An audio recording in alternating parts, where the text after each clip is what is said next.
Peaceful day to you all. We over here on Israel Doctrine Reloaded. I believe that's the name of this channel. I ain't been over here in a while. Israel Doctrine Reloaded. The title of today's show is Khalil Amani's father. Khalil Amani father. It seemed that he wanted to take the day to try to talk shit about my father. So let's listen to him.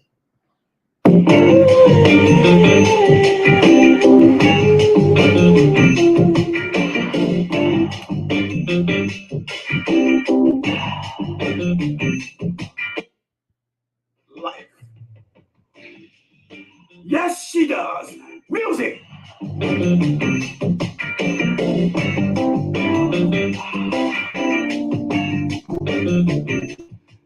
But I looked on the wall.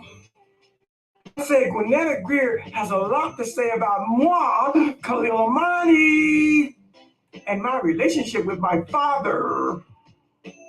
So let's talk about it.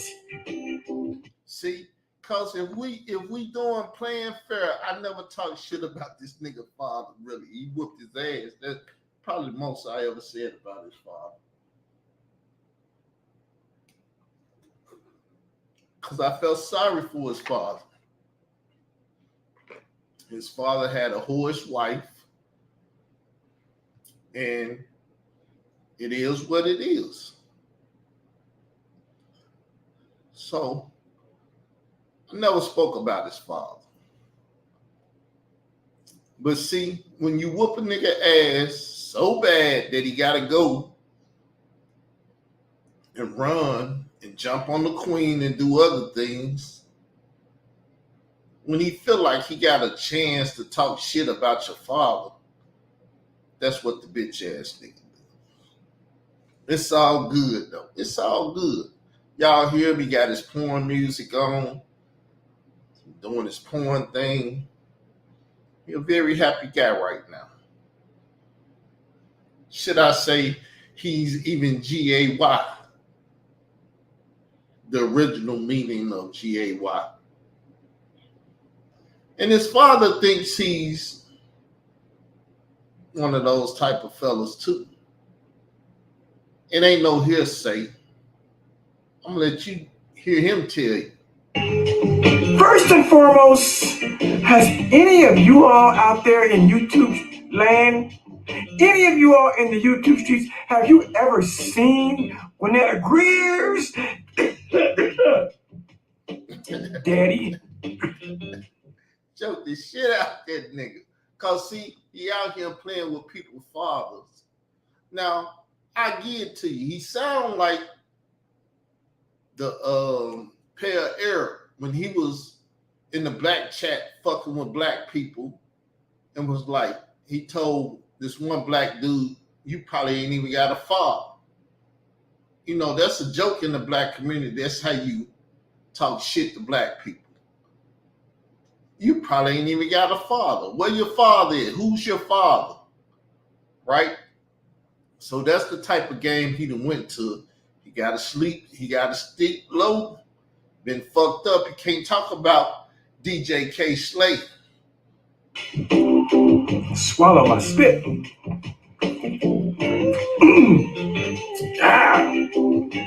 Let me ask the question again. All you out there, calm down, Khalil. Calm down. These two fucking niggas, Pizzy and Quizzy, they'll make a whole video about me coughing. These two fucking niggas, Gwinnett Greer and he's a doctor, they'll make a whole video about me swallowing, swallowing wrong. Sometimes you get spit down your windpipe. I could start the video all over. It's only 2 minutes into it, but no, I'll leave this in here. Maybe they'll have a little content about me swallowing incorrectly. My epiglottis didn't close correctly. The epiglottis is the little flap in your throat that closes, separates the windpipe from the throat, from swallowing. Sometimes that flap didn't close all the way, and you get a trickle of water or little, spit that goes down, and it'll make you go. That's what happened. Okay, I'm healthy. But the question is, has any of you people in these YouTube streets, in social media land, I mean, I scoured, I trolled, I scoured, I damn near stalked Gwinnetta Greer's Facebook page, Gwinnetta Shutdown McCall's Facebook page, and I couldn't find no man in her life that she called Papa, Daddy, Father, Abba. I think the bitch don't have. This motherfucker crazy. He had to throw the Hebrew Abba in there. Oh, this nigga crazy. He tried to shit on Grenada. What he called Grenada Greer. I call her YouTube Street Queen. He trying to shit on her. Daddy. I could be wrong. Have any of you all seen Gwinnetta Greer's father? That nigga's missing in action. Yes, he is. Hey, I've seen Leak You, aka Interloper Nation's father, a handsome, beautiful, shining black man. Now, why would you see that? Because she want to say she's black, so she got to show a black father to show y'all she black. That's why she took over the beef sector and got all them niggas over there kissing her ass and doing things that they shouldn't do. But hey, that's why she's showing hers. I've seen pictures of Leak-U in the hospital with her father next to her hospital bed.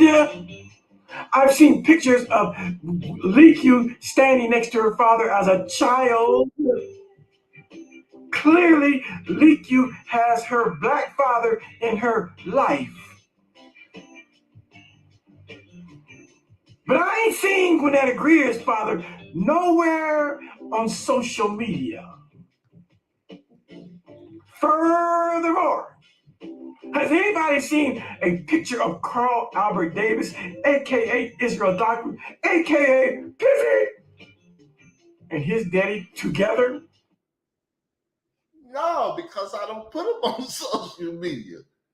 I'm happy with my father. I ain't got to show that much. My sister just called me and I was like, I put a picture of my father up. They ain't never seen me put a picture of my father up. You don't believe it's my father, though, do you? It's all good. We're going to deal with it. Has anybody in these YouTube streets seen a picture of Pizzy, Israel Doctrine, and his father standing side by side? I haven't. Oh, the front nigga posted a picture of some man that looks like he's right off the farm. He looks like he's Alabama strong. He look country strong. A light-skinned man. Israel Doctrine posted and said that's his daddy. Nah, I said that was my father. You low down bastard, but it's all good. It's all good. I like the fact.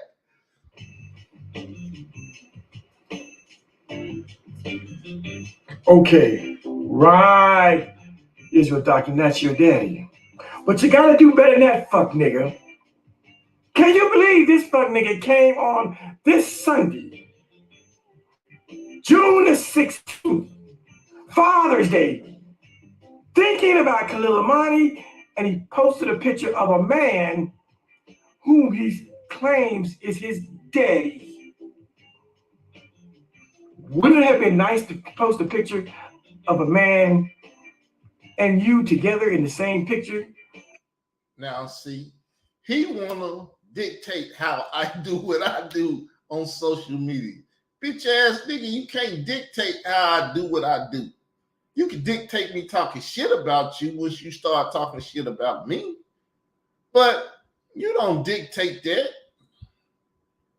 I get a world where I want to get them. I post what I want to post. This is my social media. This is my life. I do what the fuck I want to do with it. And your bitch ass mad. You can stalk me all you want. I don't have no problem. No problem doing what the fuck I want to do. But you see, he tried to do what he can to make an argument out of it, right? So he went to my father. He tried to piss me off. You can't piss me off, my nigga. A little bit more proof that probably might be your daddy. It still might not be your daddy, but at least, Carl, you would have been in the same picture as the man. But just a random picture of a light-skinned black man, this is my daddy. And then the fuck nigga wants to...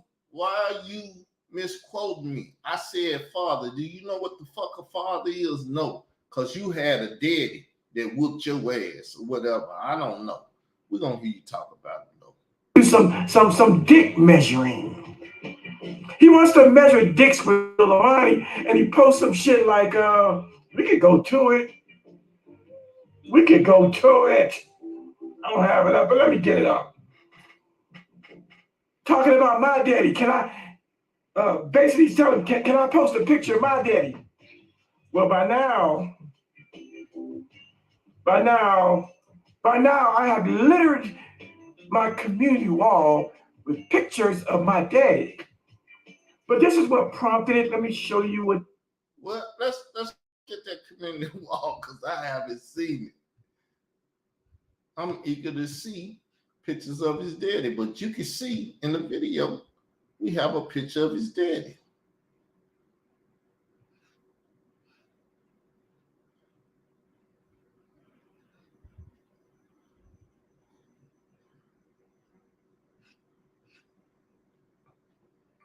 So he's beside his daddy, but he don't love his daddy. His daddy is thinking he's Fruity Loop. The very picture I got in this thing show him standing beside his daddy, and that is a pink. It's a pink and gray, a pink and dark green. His daddy thought he was a Fruit Loop. He said on his community wall. Yeah, that's what he did. I'm talking about Carl Albert Davis. Pizzy Israel Doctrine. He came at me. He wanted to have a dick measuring contest about daddies, about pawpaws, about fathers, about abbas. So he says to me, Israel Doctrine says, see, the new Israel Doctrine. So he added me at Khalil Pork Bellies. Think about me. I'm never off his mind. My father, do you even have a picture? A picture of your father? Khalil, you gotta stop reading my fucking shit. If you ain't gonna read it no better than that, stop. I admit I can't read, but you can't admit that you really don't know how to read. You do your best though. Stop it though. If you can't do no better, stop it, bitch ass nigga. Please. And then he posts this country looking dude. This Alabama strong looking dude. This dude whose hairline is receded back to China. But I don't want to talk about the man because he's passed away. So God bless this man. Rest in peace to whoever this man is. But Israel Doctor says this is his daddy. Probably is because you see that, that old 1970s paneling on the wall. We've seen that paneling somewhere else. Yeah, that's what y'all said. It's my grandmother's basement.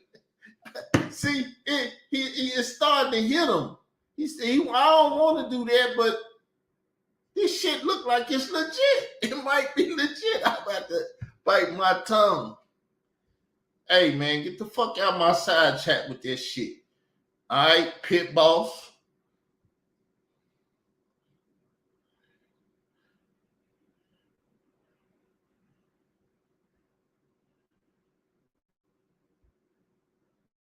All right. Doctrine at Gmail if you want to speak to me. Don't come to my wall speak that shit. If you ain't saying praise the Lord God of Israel or whatever that, man, please don't post shit on my wall.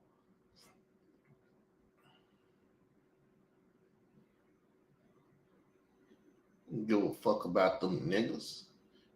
Damn, stop chasing me down, telling me about these bitches, man. On But how come Israel Doctrine don't have no pictures of him and his daddy? So I think I commented on his page. I think I commented on his page. He might have, yeah. Let's see. I commented. Let's see what I said. Yeah, I said something down here. I said, Khalil Bellies. I said, they told Israel Doctrine that this man was his father, that man. Laughing emojis. Let's see a picture of you two together. Challenge, hashtag challenge. And I wrote him another little note down. I said, are you sure that's your father? Where is little Carly Carl? Oh, leave my glass on. No, I'm not. Why can I say these little words? Nigga can't read. That's when you claim to be something, but then get out here and fuck your whole life out trying to show you can't do what you claim you can do. Okay. Where is little Carly Carl? Did I? Where is little Carly Carl? Oh, okay. Yeah. Where is little Carly Carl? There should be a question mark. Show a picture of you standing next to this man. Can you do that? I bet you can't. How much you want to bet? Hey, since you want to say you want to bet me, let's see if you're an honorable bet to go to Vegas and all that shit. Give me a price and I'll show a picture. I'll give you a 10 toes down discount. Whatever price you put up, I accept it and I'll show a picture of me and my father together. The whole fucking family together. Hey, do it. Give a price, nigga. Whatever it's worth seeing us together. So this is what he woke up on today. Wanting people to know that this is his daddy and challenging Khalil Amani about. Y'all done seen pictures of my mother, right? Leak, you done put it up and all that shit, right? Pictures of my mother. You want to see together? Instagram get a little bit more detail.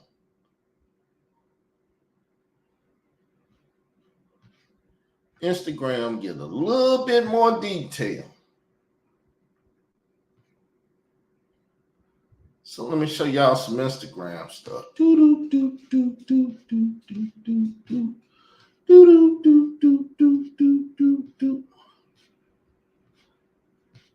Let's go down. Let's go down. We're going to run into it in a little bit.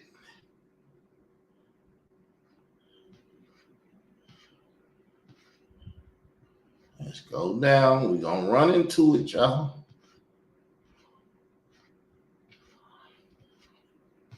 Let's go down. Let's go down. Getting closer. Getting closer. Getting closer. Getting closer. Getting closer. Boom. Mother and father together. That's the woman that y'all been posting up. My mother, right? That's a man beside her. My father, right? See? That's my mother.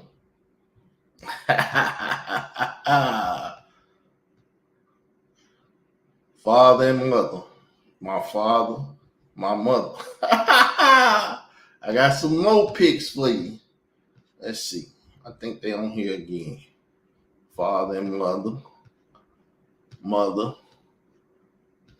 See, if you notice, I put my father up here because I love my father just as much as my mother, but you don't see him posted like that. My father.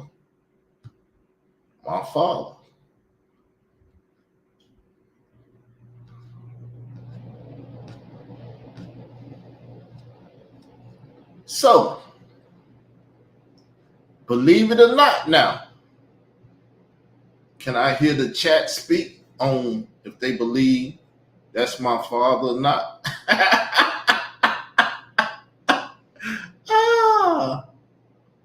See, he willing to take on any challenge with that DJ K Slay shit. Because it deal with the underworld and child trafficking and all that other shit. He know it leads to that. He don't want to fuck with that, though. Well, let's listen back to him. My daddy's whereabouts. He says, do you even have a picture of your father? All righty then.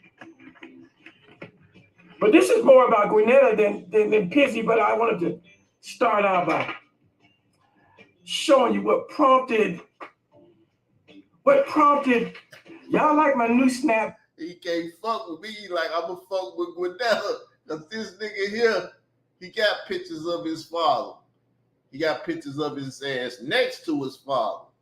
I don't know if I want to bet him like I just said, because then he gonna take my money. Back, got it yesterday at Juneteenth. But old Israel Doctrine woke up this morning wanting to know about my daddy. And of course, many of you by now have seen my pictures of my father on my community wall, but I'm going to show them in this video in case you didn't see those pictures.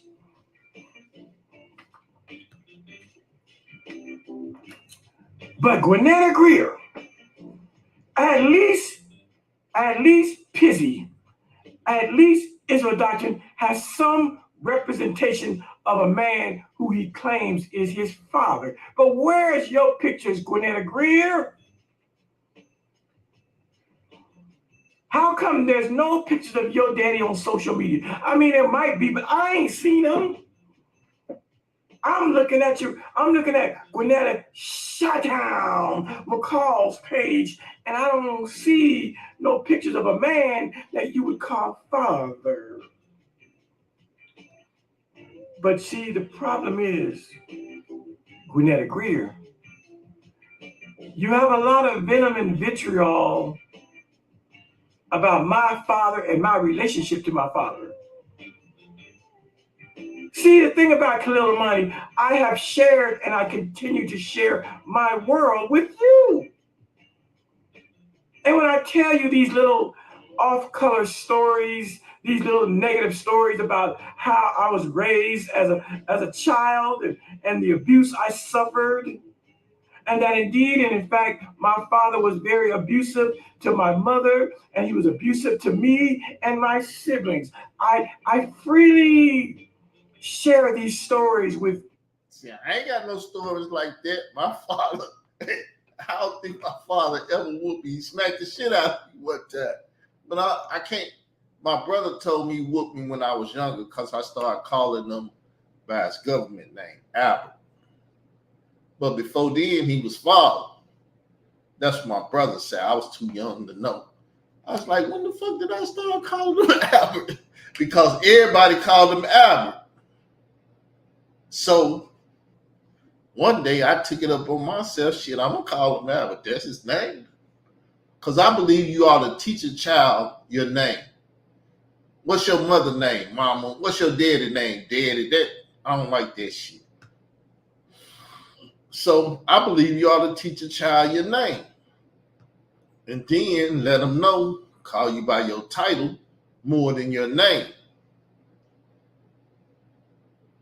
But if somebody asks you your name and they can't say your name, it's a fucked up thing. You got to raise a child up how you want that child to be.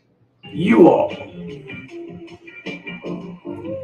But Gwinnetta Greer, if you were an intelligent person You wouldn't try to make these stories define my relationship with my father for all time. I was in my father's house for 18 years. My father raised me. Did your father raise you, Gwinnetta? Yes, he might have been abusive. But guess what, Gwinnetta? The way we were raised back in the 60s and 70s, today they would call it child abuse. But back in the 60s and 70s, that was called raising your children and people and good white folks staying out of your business. Nigga, that was called child abuse. Your daddy was kicking y'all ass around that motherfucker. What you say you did to your mama? Beat that bitch ass to death. She in there crying. What's the nigga name? Whatever that bitch ass nigga name. Hey, stop beating me. Stop it. Damn it. You're fucking me up. I ain't gonna be able to suck dick anymore with you beating me like this. Hurt my mouth and shit. But let's see, in my father's mind, he didn't think of himself as a child abuser. You got to put things in. I always talk about the word context. Gwinnetta Greer, I'm always talking about context to you and Israel Doctrine, and you fuck niggas blow it off because you don't like to talk about context. You hear a story, and oh my God. Khalil Amani's daddy was bad.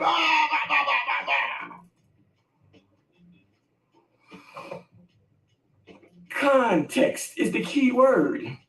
Contextualization. Parenting in the 50s, 60s, and 70s versus parenting in the 80s, 90s, and 2000s. I mean, my God.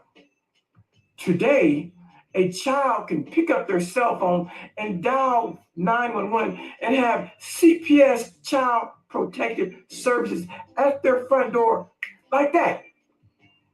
So what about a child sucking a toe in 2020 something? What about that? Is that great parenting? Is that how you treat children in the 2000s? Get out the shower and stick your big toe in their mouth. Suck on this, nigga. Take this picture. Is that how they do it in the money family? In the government family that the government then created?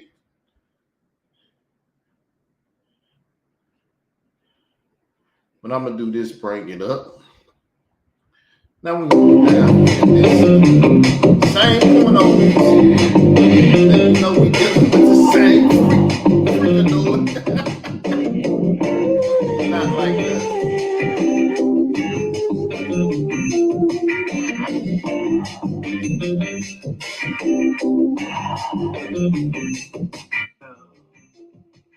We repping like that. Hope you enjoyed the last show. I introduced you to my mother. Now we're gonna go deep into the shit. Talking about my father on this episode.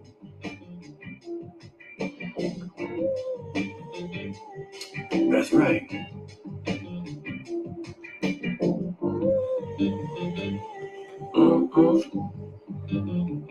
Don't worry, I'm gonna do a YouTube video. I'm gonna talk about my fraternity down the road. It's just content.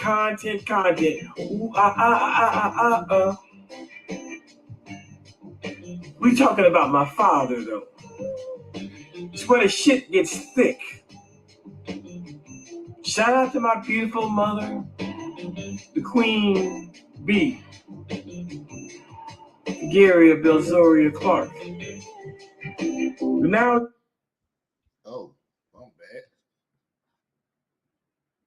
We're gonna talk about my father. Now I know a lot of you all, especially in today's time, my bad. Listened. You didn't see no physical abuse. No one ever got, Bill Cosby never took his belt off and beat one of his children's asses when they did something wrong. The Cosby Show was the idyllic. The Cosby Show was the utopian black home. It wasn't my home though. Yes, I was raised with my mother and my father for my entire childhood. I did not come from a broken home. Yet my home was as broken and splintered and fractioned as any single parent home. So before I start out, I'm going to do a book reading. But before I do a book reading, I want to go and let you watch a snippet of a TV show that I was on in 2013. That's right. The show was called Escaping Evil. It aired in 2013 on the Biography channel. He was escaping evil.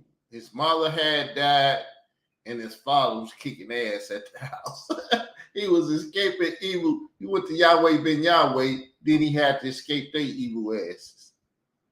And it featured yours truly, Khalil Amani. And so in this clip, it shows a young boy, Khalil Amani, and it talks about my relationship with my father. I think it's brilliant. I think it captures the moment and captures the essence of what this video is going to be about. So let's watch this video of a young Khalil, aka Lloyd, as it sets the stage to what kind of father my dad was towards me and my siblings. Let's go. Again, it's called Escaping Evil, My Life in a Cult. Put that on hold, and let's go.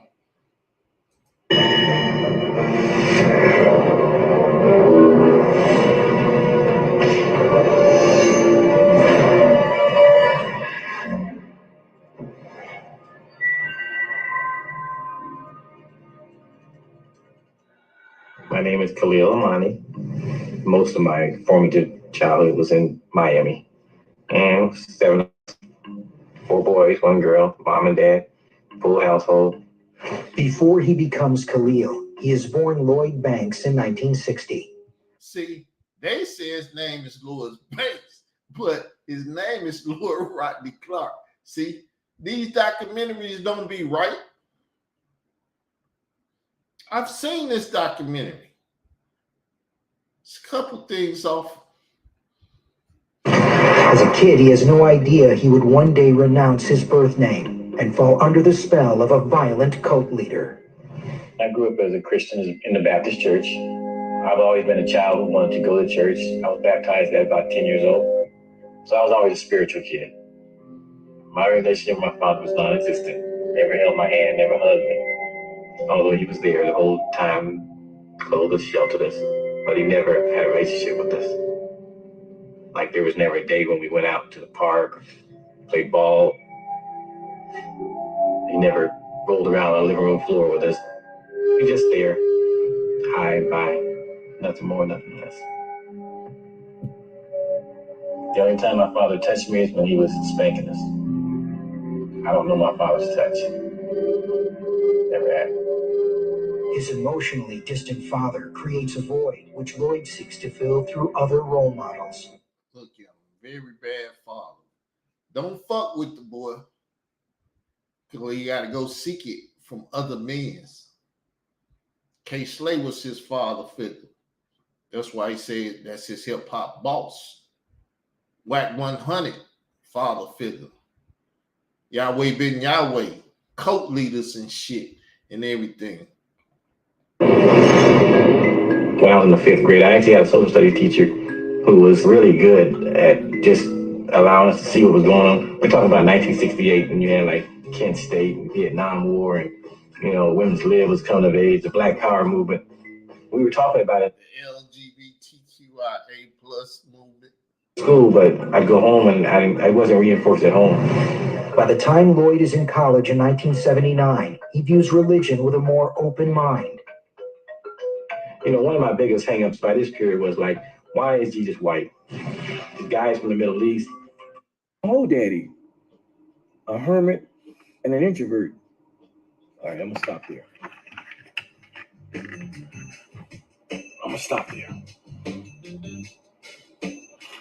So that was my father, y'all. Oh, you want to see a picture of my father? Sure, why not? You sure that's your father, Khalil? Why not? You look like that bitch ass mother of yours. So you sure that's your father? I look like all my brothers, because all my brothers look like my mother. I look like my mother more than my father. So when you want to sit down and talk fathers, when you going to put the bet, give me a dollar amount so I can go get the pictures and shit, because I have to look them up. Picture of my father. Visuals are always wonderful. Father was a handsome man. A visual is always a good thing.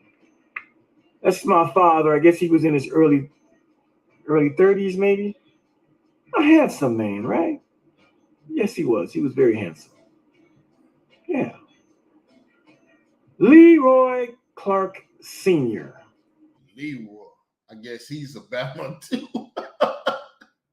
Leroy. That's my father. Leroy Clark Sr. Okay. All right. Okay. So as you see, I don't think I need my glasses on.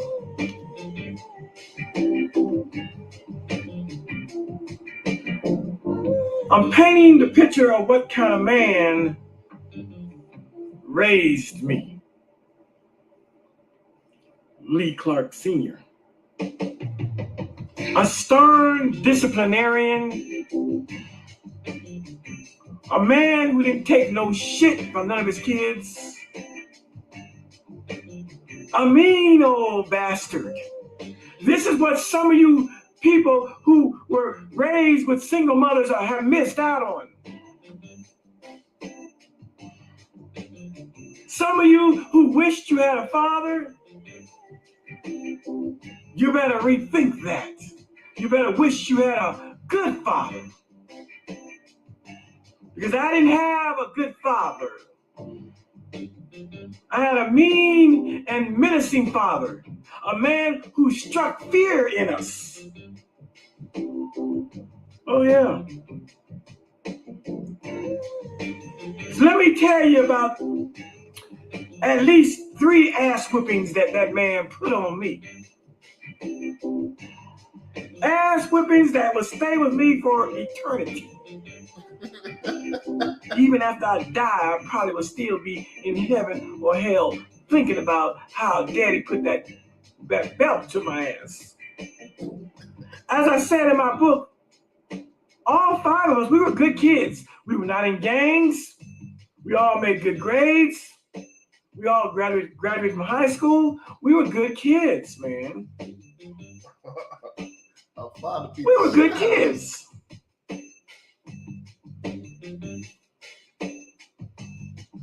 But I remember being 4 years old, living in Wiesbaden, Germany, where the Air Force had stationed my father. So we all went with my father because we were there in Germany for 3 years.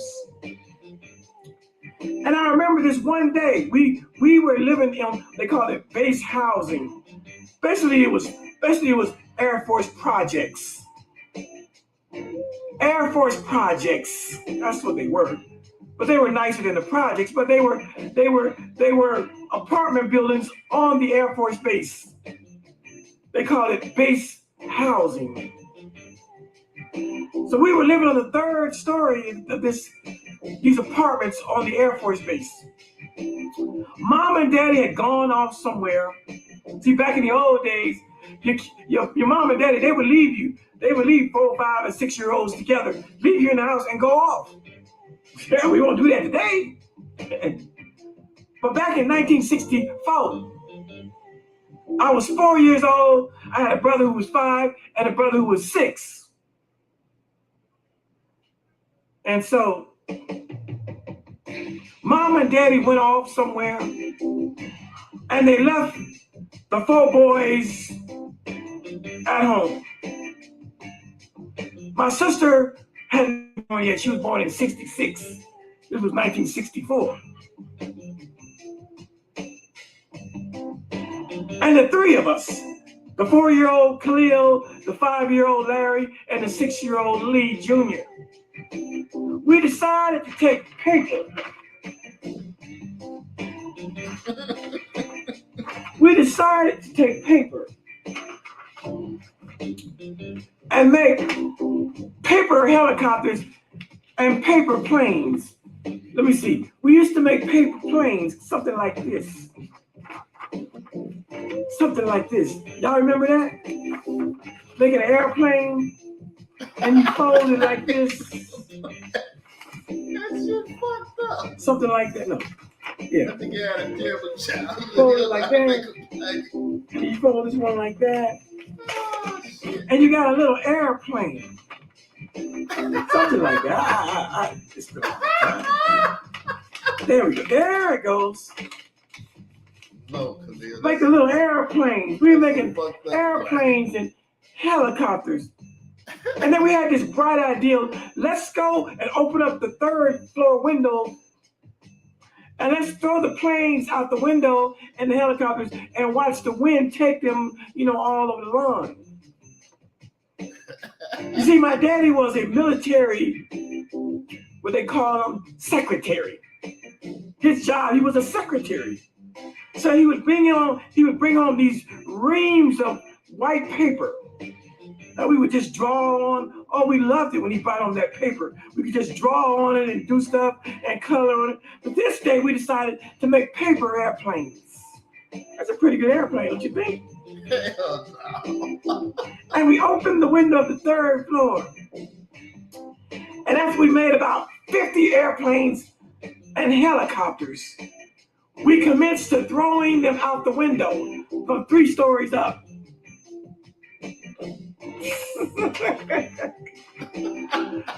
And as the airplane soared down, we were ecstatic. Whoa, look at that, whoa! The planes were just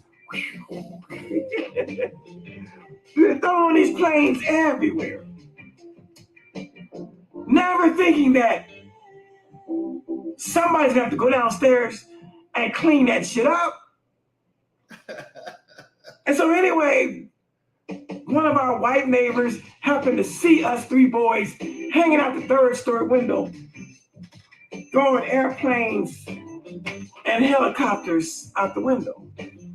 Now, I used to do that in the 11th floor. Scared the shit out of me once I realized what I could have did to my life in an 11-story building, playing in the windows, throwing ice and shit out. That shit funny. Straightway, when my mom and daddy got back, there was a knock at the door.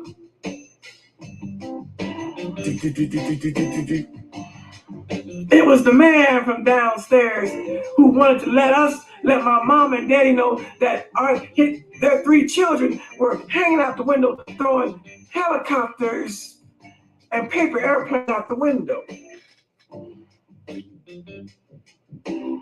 Instead of my daddy saying, "Thank you, sir, no problem. Boys, come here. Let's go downstairs." Taking us down, taking his 3 oldest kids downstairs with the trash bag and supervising the cleanup and letting us clean up what we had messed up. I don't remember if we actually cleaned up the mess. I don't remember if we did that or not. But what I do remember is that my daddy got each one of us and got his belt, and he beat our asses damn near unto unconsciousness. This is what some of you niggas is missing out on who claim you didn't know your daddy. My daddy wasn't in my life. My daddy beat us damn near into unconsciousness. As for me, when it was my turn, my daddy picked my 4-year-old ass up by one leg while I hung. My head was down there, and he had my leg, one leg, and he had his belt. And when I tell you, he gave it all he had, he gave it all he had. He whipped my ass, holding me up on one leg, whipped my ass. I was screaming and crying, whipping my ass. I peed all over myself. Pee went everywhere. I damn near took a shit in my underwear. He beat me until I could cry no more. He beat me until Mama came in there and said, "That's enough, Leroy." Look, get your ass out of here before I beat you. This is the kind of father that I had.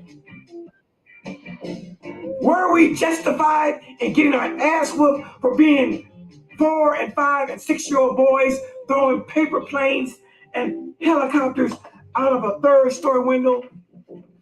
Did the punishment fit the crime? I said, did the punishment fit the motherfucking crime? To this day, I still say, hell no. To this day, I say it wasn't worth an ass whipping. Don't be playing with that paper out there. What is this shit? The reality is, we shouldn't have never been left alone as 4 and 5 and 6-year-old boys. I'm tired of listening to this nigga. Some of this shit is funny though. Until he's shitting on himself. Damn, I started it back. Listen. What my father did to me, most people would say that was a bit much that my father did. Not Gwinnett McCall. No. Gwinnett McCall said I deserve that treatment. Let's go back and hear it. She said, I deserve that. Lab today will kick your motherfucking ass again for the shit that you motherfucking doing. Here it comes. Here it comes. Yeah, I said it. If your daddy was alive today, he would kick your motherfucking ass for the shit that you motherfucking doing. Okay, here it comes. You a disgrace. You was a disgrace as a child. That's the reason why he beat your motherfucking ass the way he did. And you was a disgrace as a grown. See? I was a disgrace as a 4-year-old kid doing age-appropriate behavior. Let me have a drink on that one. I was a 4-year-old child doing an age-appropriate activity. No, that wasn't age appropriate. Making planes and throwing them in the house is one thing. Throwing them out the window is another. Number one, if you was up on that 3rd floor and you was playing in that window, you could have been on ground zero playing in that window. Now, you don't even have to say that. Anybody with damn sense. Like I said, I used to play an 11-story window. When I realized I could have been on ground zero playing in that window, I was like, what the fuck they doing? Yes, because I'm a 70 baby too, nigga. Making paper helicopters and paper airplanes and throwing them out the window to see them fly through the air. A very age-appropriate plaything to do. When Anna McCall says I was a disgusting child. That nigga was never discussing he would get his ass beat. And he didn't want his ass beat, so. And so, it makes sense why Gwinnetta Greer would say that I was a bad kid and that I deserved what my father did to me at 4 years old. I deserved it. You did. And since she says that, it stands to reason why she doesn't have both of her children with her today. It stands to reason why she once upon a time got a visit from the CPS Child Protective Service once upon a time knocked on her door. See, this is called hearsay. He heard this from the mouth of Leak You, who may or may not know. He a hearsay nigga. He worse than a bitch. And on that, I'm finna leave because I'm tired of this nigga crying. Like I said, that's his father on the right. That's his looking like his mama ass on the left with a pink shirt on. I might get into this some more tomorrow. I don't know. But I'm out. Wish I could have made money on this, but hey, Israel Doctrine Reloaded. Need 1,000 subscribers, y'all. Help me out. Peace.